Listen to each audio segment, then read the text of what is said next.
이상하다. 저 괴물을 처단하라. 이게 무슨 일이란 말인가? 안녕하세요, 여러분. 오늘도 밤에 전해지는 야담 찾아주셔서 진심으로 감사드립니다. 구독과 좋아요, 알림 설정은 저에게 큰 힘이 됩니다. 이제 이야기를 시작해 볼까요? 아빠, 저 죄수 사오세요. 오늘 밤 저 사람 죽어요. 안 사면 아빠가 평생 후회해요. 말이 좋아, 죄수 사오세요지. 내 딸 연화는 태어날 때부터 말을 못하는 아이였네. 목구멍에서 소리가 나오지 않는 병이었지. 하지만 이상하게도 손바닥에 글자를 쓰며 세상을 읽었어. 냄새를 맡고 땅의 떨림을 느끼고 사람의 기운을 알아차렸지. 그날은 봄날이었네. 벚꽃이 흩날리던 장날이었어. 나, 도겸이는 품속에 묵직한 엽전 꾸러미를 품고 나루터를 나섰지. 200냥. 딸 연화의 면천문서 값이었네. 관노비 신분에서 벗어나려면 이 돈을 관아에 내야 했어. 6년을 강물에 몸을 담그고 겨울 얼음판을 깨고 남의 짐을 지며 모은 돈이었지. 연화야, 오늘 아빠가 꼭 이 일 마무리하고 온다. 등에 업힌 8살 연화는 대답 대신 내 어깨를 토닥였네. 장터는 사람들로 북적였지. 나는 연화를 업고 쌀가게로 향했네. 그런데 연화가 갑자기 내 귀를 잡았어. 내가 멈춰서자 연화는 어딘가를 가리켰지. 장터 구석, 짐승 파는 곳이었네. 그곳엔 큰 철창이 하나 있었고 그 안에 노인이 갇혀 있었어. 사람들이 돌을 던지고 있었지. 저거 봐라. 산에서 잡아온 미친놈이래. 사람을 잡아먹는다던데. 흉악하게 생겼어. 노예 상인이 채찍으로 철창을 두드리며 외쳤네. 자, 구경들 하시오. 힘은 장사라 농사일 시키면 황소 10마리 몫을 합니다. 단돈 200냥, 200냥에 팝니다. 노인은 철창 안에서 눈을 뒤집고 으르렁거렸어. 머리는 쑥대밭, 입가엔 피가 묻어 있었지. 사람들이 던진 돌을 주워 깨물어 먹기까지 했네. 에이, 저런 거 사서 뭐해. 밥값도 안 나올 것 같은데. 사람들이 하나 둘 흩어졌지. 상인이 이를 갈았네. 오늘 안 팔리면 관아에 넘겨 목을 치겠다고 했어. 이놈 때문에 내가 곤란해진단 말이야. 상인이 철창을 발로 걷어찼어. 노인이 쇠사슬에 묶인 채 바닥에 쓰러졌지. 그때였네.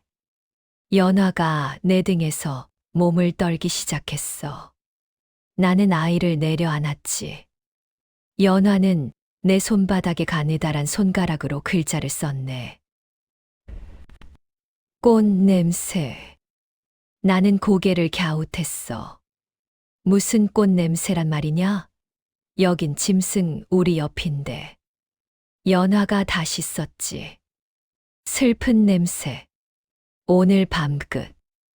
연화야, 무슨 소리냐? 연화는 내 손을 꼭 쥐고 철창 쪽을 바라봤네. 그 순간 내 귀에 아주 작은 소리가 들렸어. 철창 속 노인이 중얼거리는 소리였지. 오늘 밤이다. 물. 혈. 아무도 못 들었네. 시끄러운 장터에서 그 작은 소리를. 하지만 나는 들었어. 나는 연화를 다시 업으려 했지. 그런데 연화가 발버둥을 쳤네. 아이는 땅바닥에 내려와 손가락으로 흙바닥에 크게 글자를 썼어. 아빠, 안 사면. 후회. 나는 숨이 막혔네. 이 아이가 뭘 느낀 거지. 나는 한참을 철창 앞에 서 있었네. 품속에 200냥. 연화의 면천문서 값이었어. 이 돈이 있으면 연화는 더 이상 관노비가 아니야. 자유로운 양인이 되는 거지. 그럼 연화는 천대받지 않고 살 수 있어. 하지만 지금 연화는 그 돈으로 저 미친 죄수를 사자고 하고 있었네. 연화야, 저 사람은 위험해. 사람을 잡아먹는다잖니. 연화는 고개를 저었어. 그리고 내 손을 잡고 자기 목에 걸린 목패를 만지게 했지. 관노비라는 표시였네. 연화는 손바닥에 글자를 썼어. 나는 괜찮아. 이거 좀 더 해도 돼. 나는 눈물이 날 것 같았네. 8살 아이가 자기 자유를 포기하면서까지 남을 살리려 하다니. 그때 노인과 눈이 마주쳤어. 노인은 짐승처럼 으르렁거리고 있었지만 나는 뱃사공으로 평생 사람을 봐온 눈이 있었네. 저 눈빛은 사나운 게 아니었어. 애원이었지. 제발, 꺼내다오. 나는 결심했네. 내가 사겠소. 나는 상인 앞으로 걸어가 품속에서 엽전 꾸러미를 꺼냈어. 상인이 흠칫했지. 정말이오.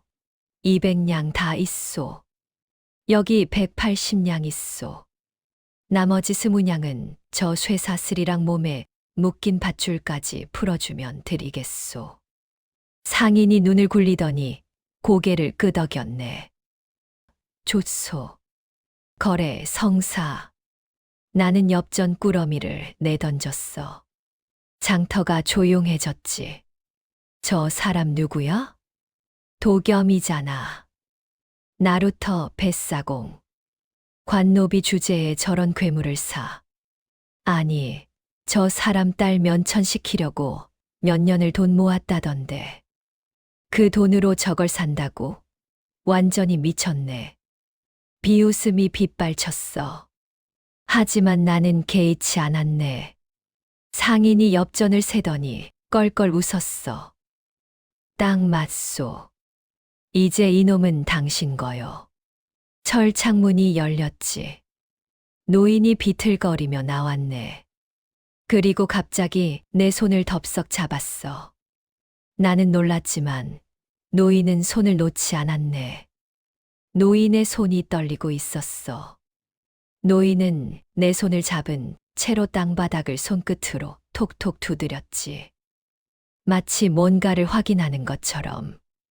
나는 노인의 손을 잡아 주었네. 어르신, 이제 괜찮습니다. 제가 모시겠습니다.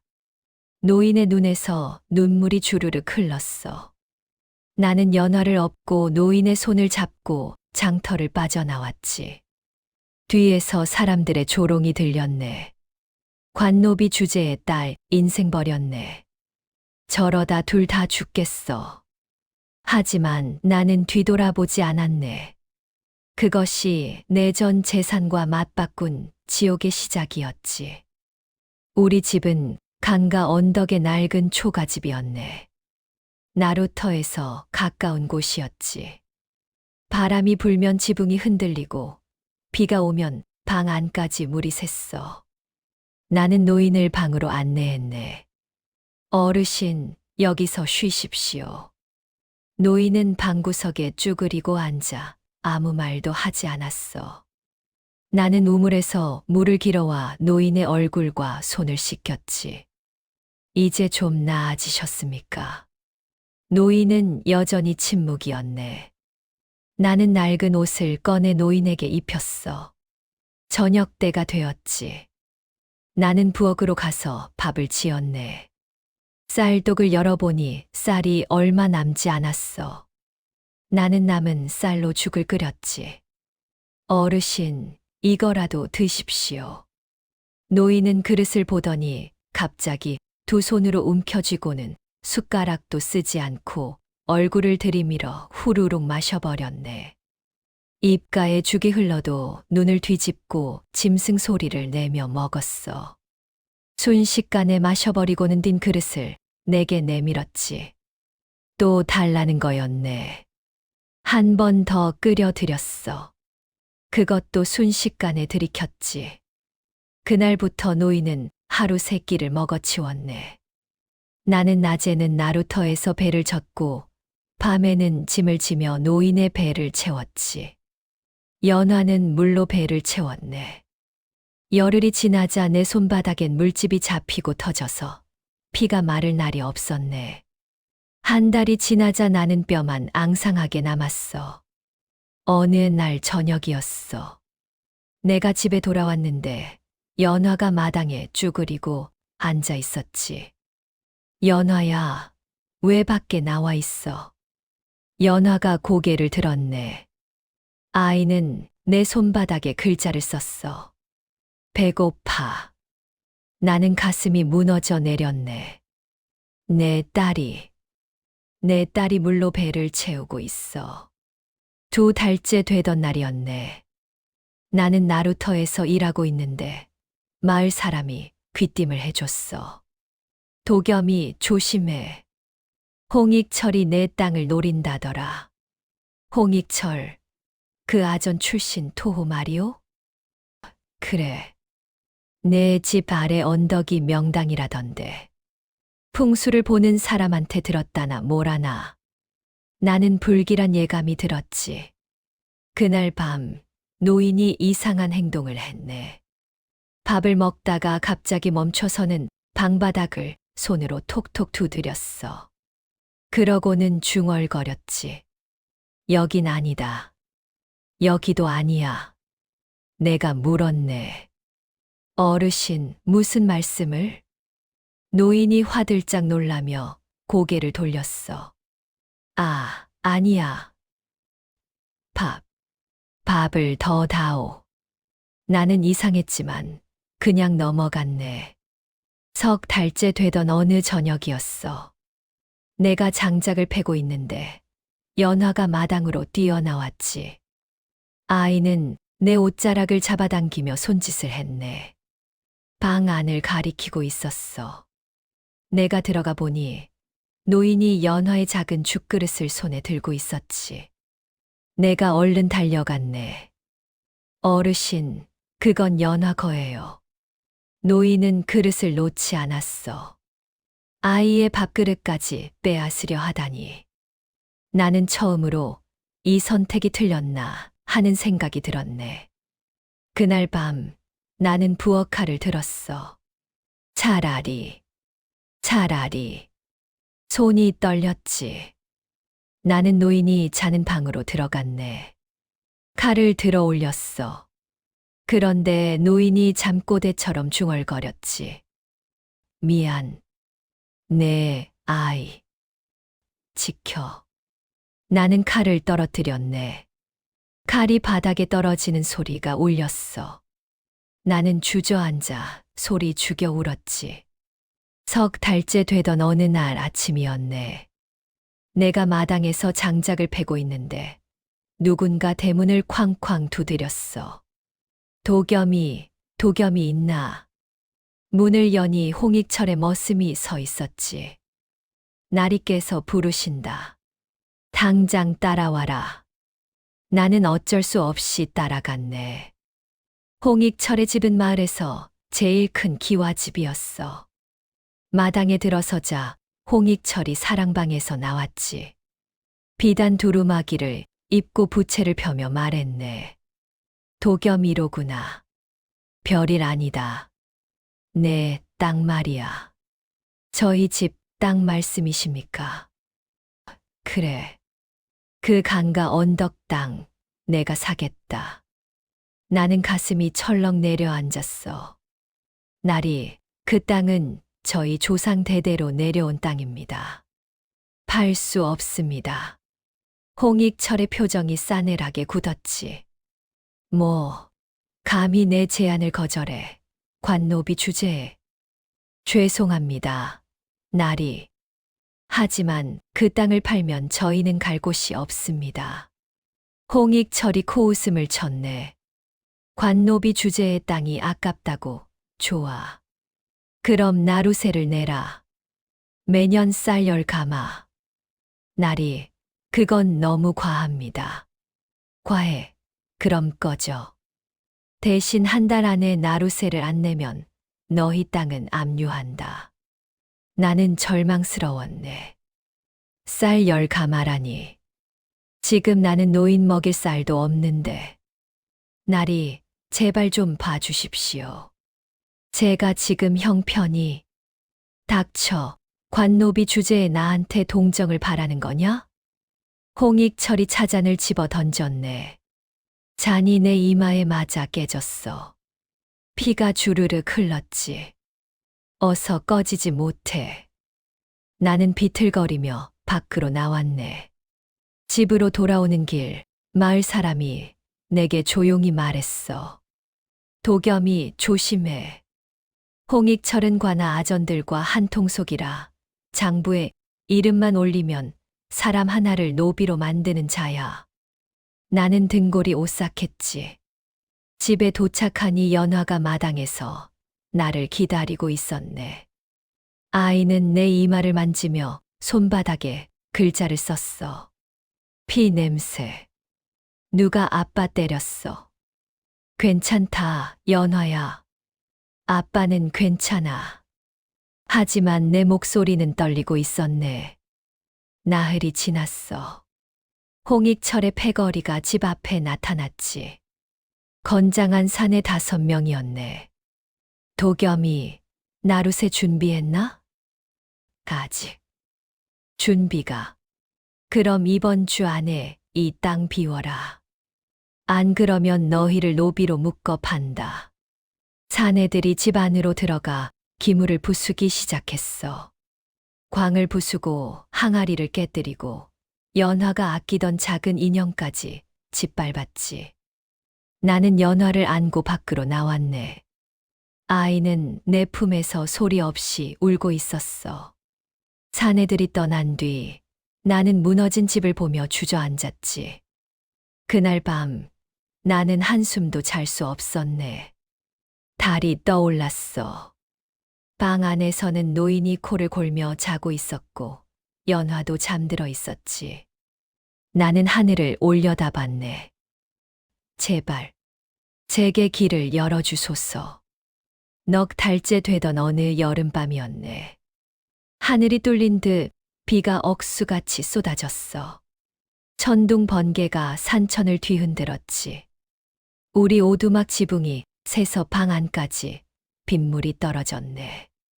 연화는 무서워서 내 품에 파고들었고 나는 뜬 눈으로 밤을 새우고 있었어.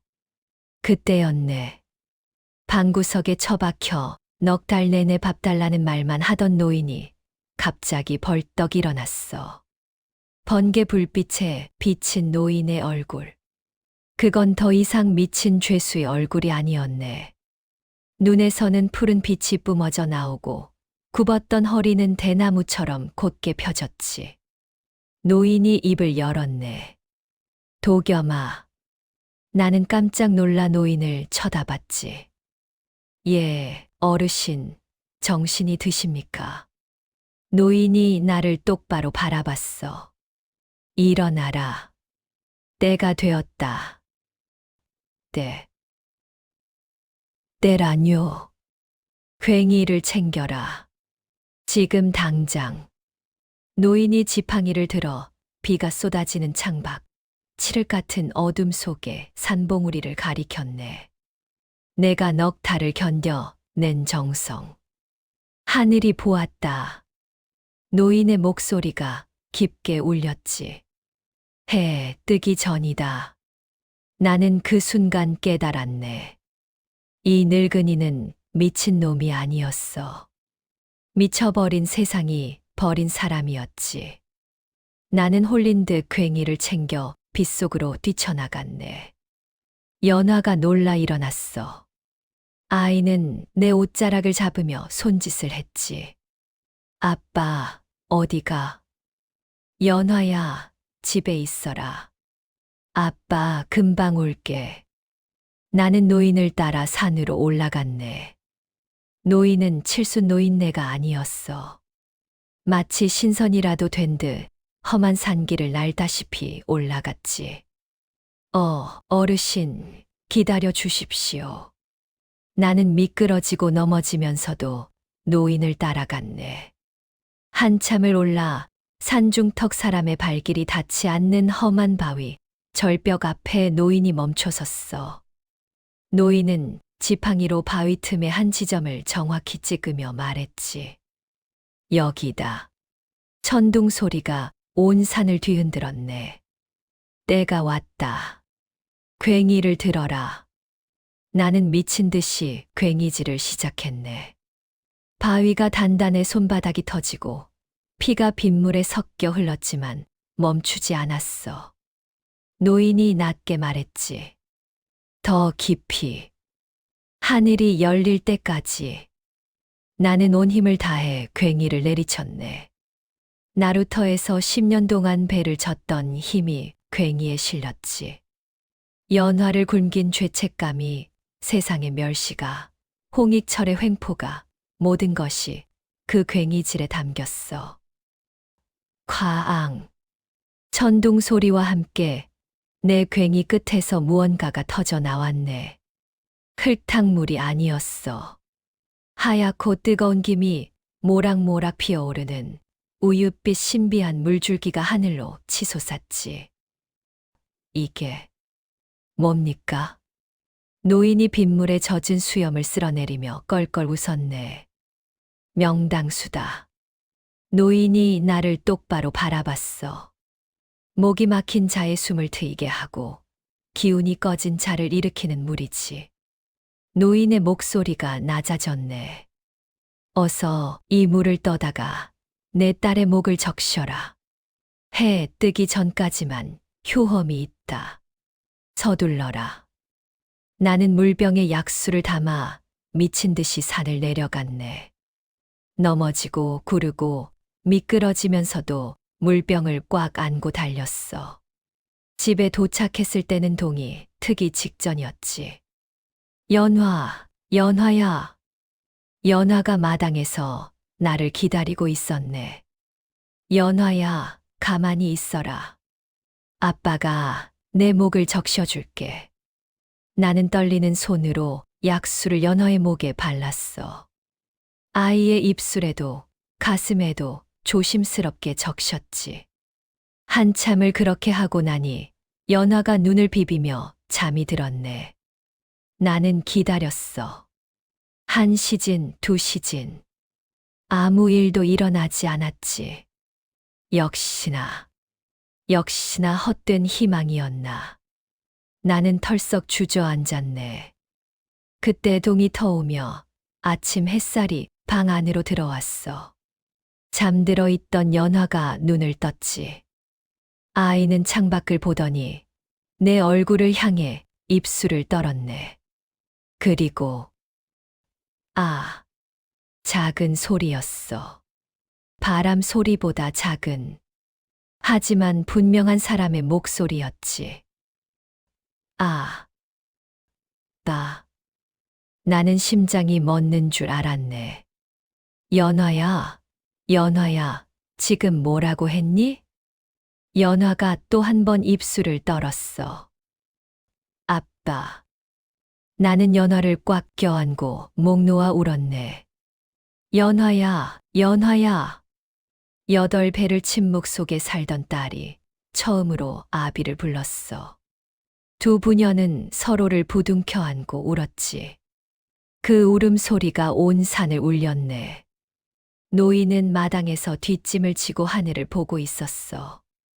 나는 마당으로 뛰어나와 노인 앞에 무릎을 꿇었지. 어르신, 정말 감사합니다. 노인이 나를 일으켰네. 일어나라, 도겸아. 이제 내 정체를 말해주마. 노인이 천천히 입을 열었네. 나는 조선 팔도 최고의 직관이었다. 풍수지리를 보는 사람이지. 나는 숨을 죽이고 들었어. 30년 전 왕실의 묘 자리를 봐주다 천기를 누설했다는 죄목으로 혀가 잘릴 뻔했어.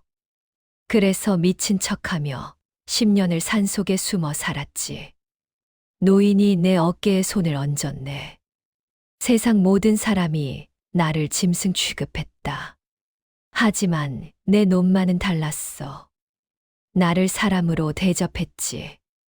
그래서 나도 내 놈에게 마지막 천기를 누설해 준 거다.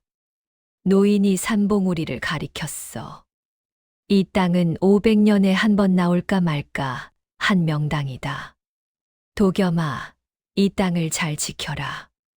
노인의 목소리가 엄숙해졌지. 하지만 욕심을 부리지 마라. 이 약수로 돈을 벌려 하지 마라. 가난하고 병든 이들을 위해 써라. 그래야 내 딸의 목이 다시는 막히지 않을 것이다. 나는 머리를 조아렸네. 명심하겠습니다, 어르신. 사흘이 지났네. 연화는 조금씩 말을 더 하게 되었어. 첫날은 아빠 한 마디였지. 이틀째는 아빠, 물. 짧은 단어를 이었네. 사흘째는 아빠, 나, 괜찮아. 짧은 문장이 나왔어. 나는 그 한마디 한마디가 보물이었네. 8배를 기다린 목소리였으니까. 소문은 빠르게 퍼졌지. 도겸이네 산에서 약수가 터졌다는 소문. 그 물을 마시면 병이 낫고 목이 막힌 사람도 말을 한다는 소문. 사람들이 구름대처럼 몰려왔어. 저도 물 좀 주십시오. 제 아들이 오래 앓고 있습니다. 제발요. 우리 할머니가 말씀을 못 하십니다. 나는 약수를 거저 나눠줬네. 가져가십시오. 모두 가져가십시오. 마을 사람들이 감격해했어. 도겸이 고맙네. 자네 정말 대인이야. 관노비가 아니라 성인이네, 성인이야. 나흘이 지나자 약수의 효험이 증명됐지. 오래 앓던 노인이 벌떡 일어났고 말 못하던 아이가 소리를 냈어. 소문은 고을을 넘어 한양까지 퍼졌네. 한양에서 귀족들이 찾아와 약수를 사려고 했어. 저 물 한 병에 은 10냥씩 주겠소. 나는 흔들리지 않았네. 아닙니다. 이 물은 팔지 않습니다. 필요한 분들께 나눠 드릴 뿐입니다. 한 달이 지났어. 나는 하루아침에 유명인이 되었지. 하지만 여전히 초가집에서 살았고 낡은 옷을 입었네. 연화는 이제 짧은 문장을 말할 수 있게 되었어. 아빠, 오늘 꽃이 예뻐. 아빠, 밥 맛있어. 아빠, 고마워. 나는 그 말들이 꿈만 같았지. 그런데 어느 날이었어. 홍익철이 건장한 사내 10명을 데리고 우리 집으로 쳐들어왔네. 도겸이 이놈. 나는 마당으로 나왔네. 날이. 홍익철이 지팡이로 땅을 쿵쿵 찍으며 소리쳤어. 이놈이 사는 땅은 원래 내 땅이었다. 내 놈이 불법으로 차지하고 있는 거야. 당장 이 땅 내놔라. 나는 차분하게 대답했지. 날이, 이 땅은 제 조상 대대로 내려온 땅입니다. 문서도 있습니다.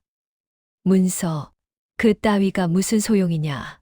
어차피 관노비 놈이 땅을 가질 자격이 없어. 홍익철이 사내들에게 손짓했네. 얘들아, 저 약수터를 차지해라. 그때였네. 노인이 지팡이를 짚고 나타났지. 네 이놈. 노인의 목소리가 천둥소리처럼 울렸어. 욕심이 목구멍까지 찼구나. 홍익철이 노인을 보고 코웃음을 쳤어. 뭐야? 이 미친 노인네가. 비켜라. 노인이 지팡이를 들어 홍익철을 가리켰네. 이 땅은 주인이 따로 있다. 도겸이처럼 맑은 영혼을 가진 자만이 다스릴 수 있는 땅이다. 노인의 눈에서 푸른 빛이 뿜어져 나왔지.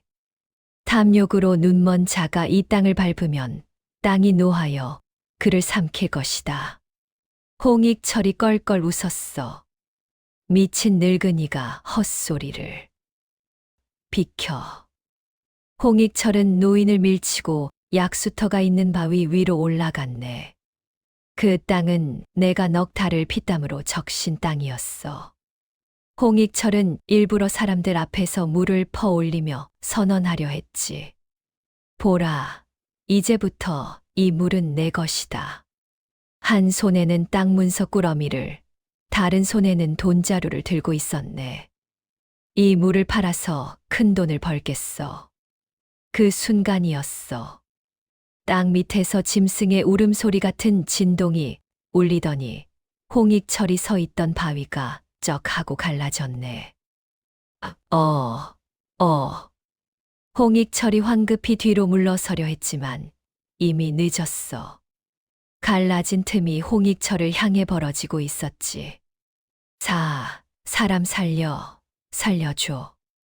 홍익철이 살려달라고 손을 뻗었는데 그 손에 땅 문서가 들려 있었네. 바람이 휙 불더니 문서가 먼저 구덩이 속으로 빨려 들어갔어. 내 문서가.